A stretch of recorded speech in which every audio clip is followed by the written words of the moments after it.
आमच्या प्रिय बंधू बहिणींना येशूच्या नावाने आमचा नमस्कार. सर्वे संगे सकाळ हा कार्यक्रमासाठी तुम्हाला मी स्वागत करत आहे. प्रत्येक दिवस सकाळी तुम्ही हे कार्यक्रम पाहू शकता. तुम्हाला बरं वाटलं तर इतरांना सांगा, त्यांना पण आशीर्वाद भेटू दे. आजच्या वचनात जाऊया. प्रकटीकरण बायबल मध्ये शेवटचं पुस्तक आहे प्रकटीकरण 22:12 मध्ये येशू असं म्हणतो, पहा मी लवकर येत आहे, माझे प्रतिफळ मी बरोबर घेऊन येत आहे, प्रत्येक व्यक्तीला त्याच्या कर्मानुसार देईन. मी लवकर येत आहे. येशू प्रभू 2000 सालीपूर्वी या जगामध्ये मानव म्हणून आला आणि मानवाचा सर्व बोझ आपल्या अंगावर घेतला. तुम्ही मत्ती 11:28 मध्ये असं वाचत आहे, अहो कष्टी हो भारांकरत जण हो, तुम्ही सर्व माझ्याकडे या, मी तुम्हाला विश्रांती देईन. हो, येशू मनाचा भार, मनाचा कष्ट, मनाचे सगळं काढले, जीवनाचे दुःख काढून घेतलं आणि पापामुळे येणारा संकट त्याने आपल्या अंगावर घेतलं. सर्वांचा पाप आपल्या अंगावर घेतला, मानवासाठी तारणाचा निश्चय दिला. हो, त्यानंतर येशू जिवंत उठून वधस्तंभावर जीव दिला, जिवंत उठून स्वर्गात गेला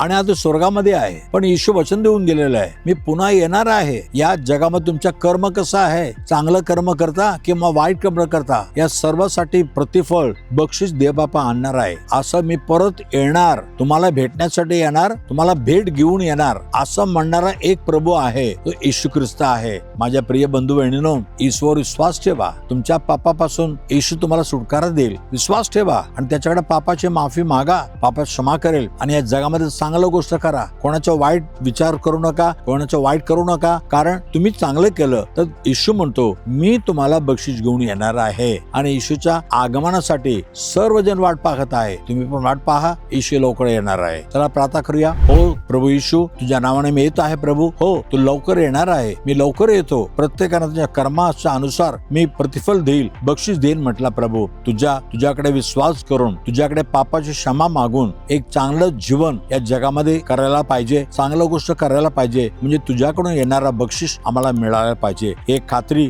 एक विश्वास प्रत्येकानं दे. येशूच्या नावाने मागतो म्हणून ऐक प्रभू राजा. Amen, amen. God bless you. उद्या सकाळी आपण पुन्हा भेटूया. आमेन.